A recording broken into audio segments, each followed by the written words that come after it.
Hello, good afternoon. Today, I want to continue our discussion on the evolution of the United States as the only superpower after the collapse of the Soviet Union in 1990 and also after the collapse of the Berlin Wall in 1991. Today, I want to take you in a different direction. This way you can understand how the United States has become the most dominant and the most loved and hated country in the world. Let me give you some names of active non-actors or non-state actors in the world. We have a man by the name al-Zawahiri, who is the current Al-QAEDA's leader. Also, we have another man by the name al-Baghdadi, who is also the leader of ISIS in Iraq and also in Syria. But today, I want to give you some explanation as to how these organizations and how these people became a security threat to the United States and the world. You have the Abu Sayyaf group in the Philippines, in the Pacific. You have the Al-QAEDA in the Arabian Peninsula, AQAP in Yemen. You have the Al-QAEDA in the Maghreb in Algeria. You have the Al-QAEDA, also Al-Shabaab in Somalia. You also have the Hezbollah in Lebanon. You have the Hamas in Palestine. You have the in Libya we have the Ansarad also. Don't mind my pronunciation. I'm not a Muslim, but I'm trying here, okay? But all these organizations, all these terrorist organizations, can trace their genesis to the latter end of the Cold War. When the war between the United States and Germany, or between the Allied power and the Axis power, ended in 1945, two countries came out as the most powerful countries in the world: the United States and the Soviet Union. But they had some sharp disagreements as to how to create a new world order post-World War II. The United States believed that it was necessary for capitalism to spread all over the globe. But the Soviet Union had a different vision for our universe, because the Soviet Union wanted communism. They wanted communism to spread across the globe. So, the United States was supporting politicians that wanted capitalism. The Soviet Union was supporting politicians that wanted communism. So, the United States adopted two important policies. The first one was the domino theory. Okay? The domino theory was such that if a country falls into the hands of the Soviet Union, then there's a likelihood that another country in that region might fall into the hands of the Soviet Union. Soviet Union had the same kind of mentality that if a country falls in the hand of the United States, and there's a likelihood that another country in that same region might fall into the hands of the United States as well. Another policy was containment.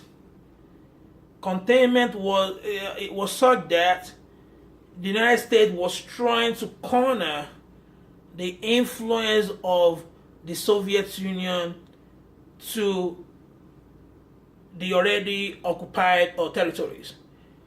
The United States and other powers, well, I don't want to call other powers because the United States was the only power, plus the Soviet Union, was trying to ensure that the Soviet Union would not occupy or expand towards the Western or Europe. So the United States created NATO and other regional organizations to serve as a bulwark to the expansionism doctrine that the Soviet Union was following or was trying to introduce. But this did not prevent the Soviet Union from expanding beyond its original territory. So in 1979, the Soviet Union invaded Afghanistan. Here we have it. The Soviet Union invaded Afghanistan. And by then, the United States was worried that the Soviet Union was on the rise, was trying to infiltrate the whole of the Middle East with their political philosophy. So, the United States and Pakistan, ISI, the CIA in Pakistan, introduced what was known as containment. They were trying to push back. They were trying to push the Soviet Union back, or they were trying to push them out of Afghanistan. So, how did they accomplish this task? The CIA with ISI of Pakistan created a training camp in Pakistan. This training camp was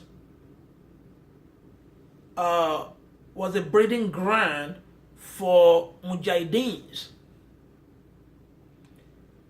that were interested in fighting the Soviet Union. And also there was a man by the name Abdullah Azam. Abdullah Azam was the chief advocate and also the coordinator of the Mujahideen Services Bureau, MSB. And he was trying to encourage Muslims in this part of the world to come down to Afghanistan and fight the apostate, that is the Soviet Union. Back then, Saudi Arabia was going through its own turmoil, internal turmoil, but it wanted our people to go into Afghanistan. So this way they can take their violence abroad. So one of those people that moved from Saudi Arabia to Afghanistan was a man named Osama bin Laden. Okay? Born to a wealthy family in Saudi Arabia, he was fascinated by the way that the Mujahideen Services Bureau, led by Abdullah Azam, was running the organization. So he wanted to lend his support to this organization. So between 1979 and 1989, the United States, in conjunction with the Mujahideen Services Bureau, was able to drive out the Soviet Union out of Afghanistan. That was in 1989.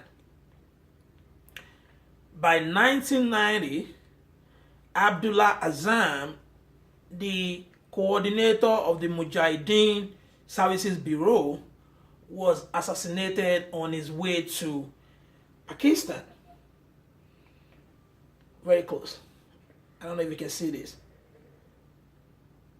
He was assassinated on his way to Pakistan. So, Bin Laden was now positioned to take over this organization. Remember, he had worked with the United States with the intent of pushing out what he termed the apostate, the Soviet Union, out of Afghanistan. Now, Osama bin Laden wanted more. He was so insecure in Afghanistan that by 1990, Osama bin Laden moved down to Sudan. In Sudan, he was well liked. In fact, bin Laden was a friend of then President Hassan al-Turabi. Yeah, Hassan al-Turabi was the president of Sudan at this time. And from Sudan, he was able to orchestrate his carefully planned attacks on the West. Now, let me give you some perspective on this. The United States came out of World War II and the end of Cold War in 1990 as the single most dominant power in the whole world. There was no longer any issue whatsoever with any other state actor. A state actor in international relations is a sovereign country, okay, not just an individual. So Britain was not a problem to the United States. Germany was no longer a problem to the United States. Even the Soviet Union, which had already collapsed by 1990, was no longer a problem to the United States. China, another case entirely, was a paper tiger. Japan had already collapsed in 1945. Okay, after the twin nuclear bombing in Hiroshima and Nagasaki. Okay, now the United States had a new problem. A new problem indeed. It was a non-state actor. A non-state actor with no permanent address.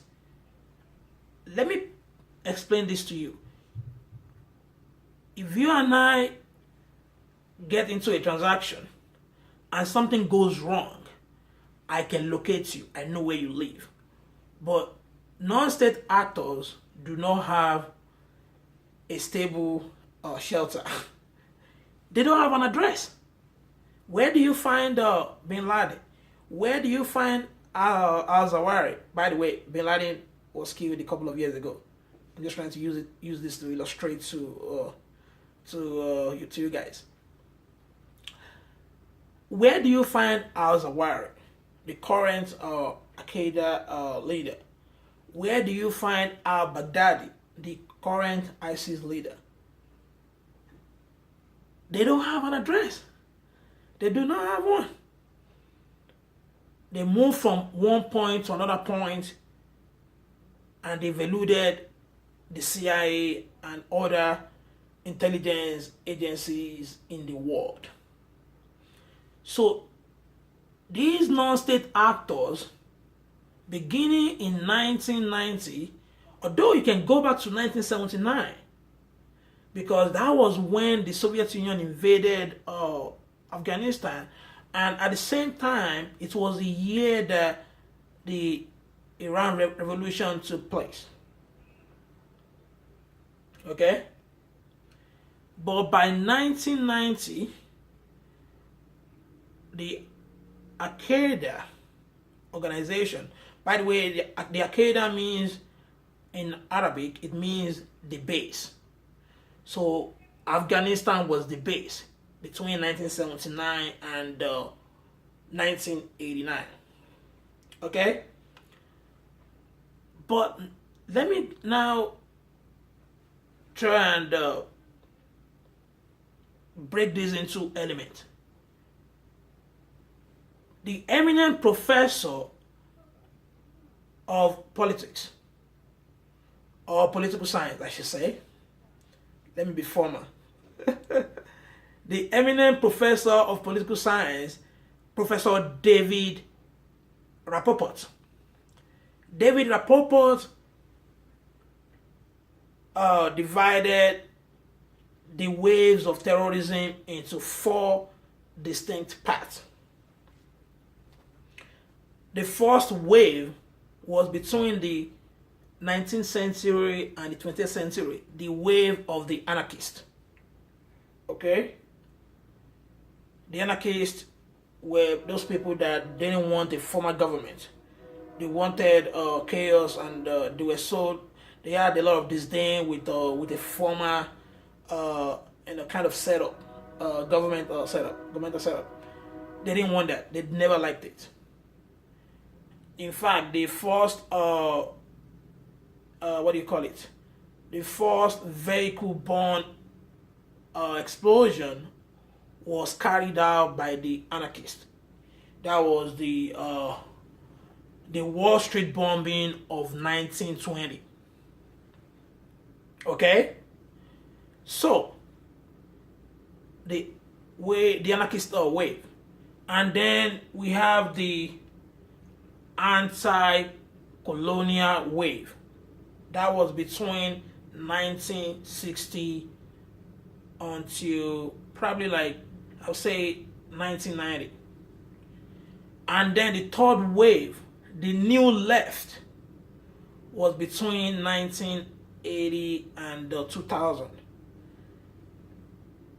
Or you can even move it back a little bit to 1970, because Cuba and Vietnam were at the center of this new left wave of terrorism.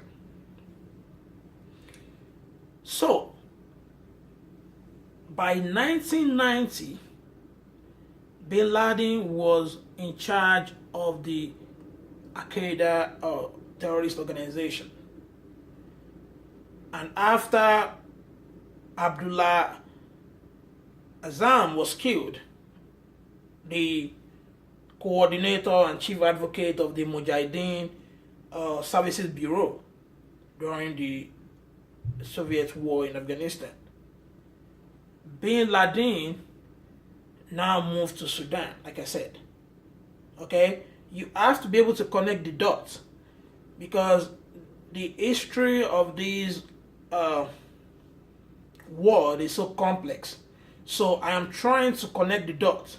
So if you're not following me, then you might not get the whole explanation. So you have to understand the connections. Okay? You have to be able to connect the dots, because I don't want to miss some part of these important aspect of history. Okay? So by 1991, Bin Laden was operating from Sudan. And by 1993, Bin Laden was able to carefully orchestrate an attack on the U.S. peacekeepers in Somalia, in Mogadishu, Somalia. Okay? In Somalia. Now, the United States was ready to kind of withdraw from its campaign to democratize the world. Okay? And President Bill Clinton at the time withdrew all the U.S. Soldiers in Somalia in what is now famously known as the Black Hawk Down. Okay? But after the Black Hawk Down incident in Somalia, the United States and other powerful countries in the United Nations, the United Kingdom, Russia, we're now trying to persuade or put some pressure on the government of Sudan to kick Osama bin Laden out of Sudan. They succeeded because bin Laden was pushed out of Sudan into Afghanistan. In Afghanistan, now you have the Taliban in control of Afghanistan. This will make sense to you in the next few minutes. Okay? But if you have been following me, you should have no problem understanding these scenarios. So by 1994, bin Laden was back in Afghanistan, the base, the Al-QAEDA, the base, under the protection of the Taliban. By 1998, however, bin Laden was able to instruct his people in Yemen. I mentioned at the beginning of this video the Al-QAEDA in the Arabian Peninsula, AL-QAEDA. Okay? So bin Laden was able to attack the USS Cole in Yemen. And it was very devastating. That also kind of changed the U.S. strategy in the Middle East. Before, U.S. would, if you attack the United States, the next day you are guaranteed, as a state actor, I should say, you are guaranteed a strong military retaliation. Libya under Gaddafi back then was so scared, or he wasn't really scared of the United States, but he was, whenever he tried to attack the United States, he did it covertly. Okay? Because there was a time that he attacked the United States, and the next day the United States sent in F-16s, bombs all over Gaddafi's compound. Okay? So, now, bin Laden was successful in attacking the USS Cole. Okay? Another event happened after this. Bin Laden was also able to attack two of the United States embassies in the world. The one in Kenya and the one in Tanzania. Okay? The United States had had enough. The United States had had enough. Through a back channel, the United States was asking the Taliban government to hand over Osama bin Laden to the United States. But the Taliban refused to hand over Osama bin Laden. Okay? Another name that you should also know is Ramzi Yusuf. Ramzi Yusuf was a follower of the blind Sheikh. He passed away a couple of months ago, I believe. And Ramzi Yusuf was also the nephew of Sheikh Mohammed. Okay? Sheikh Khalid Mohammed was the architect or the mastermind of 9/11. This is very important because I'm trying to show you how the United States became the target of non-state actors post 1991. Okay? Ramzi Yusuf, a follower of the blind Sheikh and also the nephew of Sheikh Khalid Mohammed. Sheikh Khalid Mohammed was the mastermind and also the architect of the 9/11 World Trade Center bombing. Ramzi Yusuf attempted to bomb the Wall Street, but he failed because the bomb exploded, I believe, in the garage. And before he was apprehended, he escaped into Philippines. Okay? But he was later apprehended in Pakistan and extradited back to the United States. It's probably in Guantanamo Bay or one of the most secured prisons in America.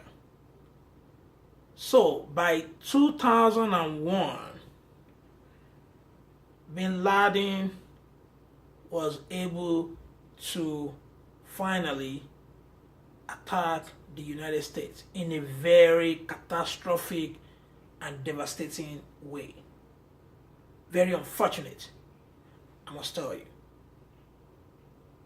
He had been planning this attack since 1990. He tried to use Ramzi Yusuf. It never worked. Sheikh Mohammed, Khalid Mohammed, was always working steadfastly, I should say. Now, I need some water. Sheikh Khalid Mohammed was always working steadfastly to attack the United States. By 2001, they got their wish. And that really unleashed the sleeping giant. President Bush was so furious that in a matter of months, he organized the military and he gave them the go-ahead to find bin Laden. That was why the United States invaded Afghanistan in 2001 to get bin Laden. And later on, the United States moved into Afghanistan in Iraq in 2003. But bin Laden was nowhere to be found.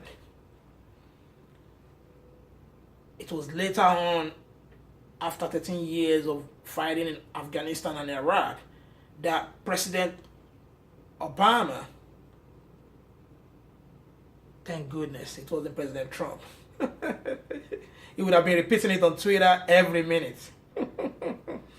Okay, it was President Barack Obama that authorized the mission that killed Osama bin Laden, the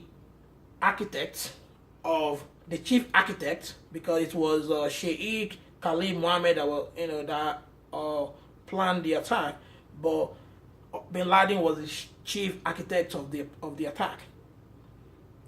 President Barack Obama authorized the strike that killed Osama bin Laden in Pakistan. Okay? Now, having killed bin Laden, another man stepped into his shoes. And the man was from Egypt. Al-Zawahiri. Al-Zawahiri had moved from Egypt to Afghanistan during the Soviet invasion of Afghanistan between 1979 and 1989. So he had some rapport, he had some connection with bin Laden. By the way, Al-Zawahiri was also was a fugitive in Egypt because he had tried to kill the then president of Egypt, Hosni Mubarak. These names are complicated, I must tell you. I'm trying to butcher their pronunciation. Okay? Hosni Mubarak. So, while he was in Afghanistan, he developed a good working relationship with Osama bin Laden.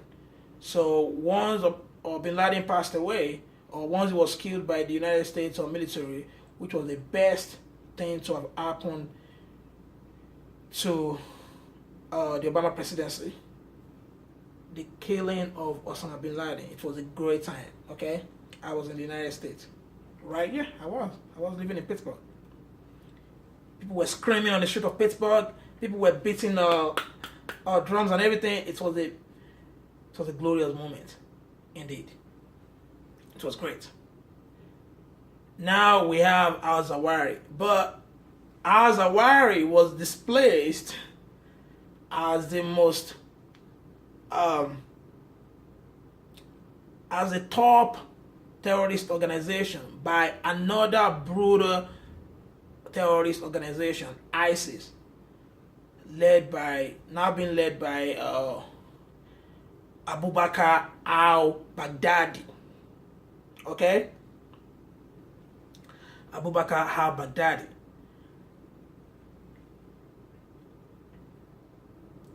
Let me back up a little bit. When the United States invaded Iraq, okay, the Prime Minister was Saddam Hussein. Saddam Hussein was a Sunni, the minority sect in Iraq. So the United States displaced